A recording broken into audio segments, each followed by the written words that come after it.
Marami ang nagulat sa isiniwalat ng komedyanteng si Mosang tungkol sa veteran actress na si Judy Ann Santos. Lingid sa kaalaman ng lahat na napadpad sa mundo ng pag-arte si Mosang o Maria Alilia Baguio dahil sa yumaong mahusay na direktor na si Wendy de Ramas. Kalaunan ay nakilala nga si Mosang dahil sa pagganap niya lagi bilang maid o kasambahay sa mga teleserye. Hanggang sa naging bahagi siya ng kapuso sitcom na Pipito Manaloto. Habang si Judy Ann o Juday ay bata pa lamang umaarte na at talaga namang hinahangaan dahil sa kanyang natatanging pagganap sa iba't ibang serye at pelikula kung saan tinagurian siyang Queen of Pinoy Soap Opera. Matatanda ang unang nakilala si Juday sa hit 1992 TV series na Mara Clara kasama si Gladys Reyes. Bukod dito, ilan lamang sa mga hindi malilimutang proyekto niya ay ang Esperanza at Kimik at ang mga pelikulang Isusumbong Kita sa Tatay Ko, Till There Was You at Kasal Kasali Kasalo.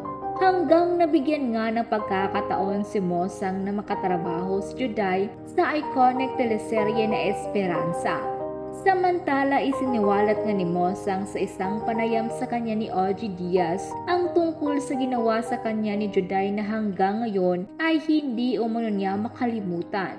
Ibinahagi ni Mosang na marami siyang pinagdaan ng hirap sa buhay dahil hindi sila mayaman kung saan lumaki siya sa mga kalye ng Tondo. Bukod pa rito, isa ring single mother si Mosang at hiwalay na rin siya sa kaniyang mister. Hanggang sa nagkasakit umano siya at wala umano siyang trabaho noon, inamin ni Mosang na iyon ang pinakamababang yugto ng kanyang buhay. Dahil walang trabaho kaya walang pambayad sa ospital si Mosang. Kaya hulog umano ng langit na maituturing niya si Juday dahil bukas palad umano siyang tinulungan nito. Ayon kay Mosang, binayaran ni Juday ang lahat ng bayarin niya sa ospital. Bukod dito, binigyan umano siya ni Juday ng pang-grocery nila sa loob ng 2 buwan.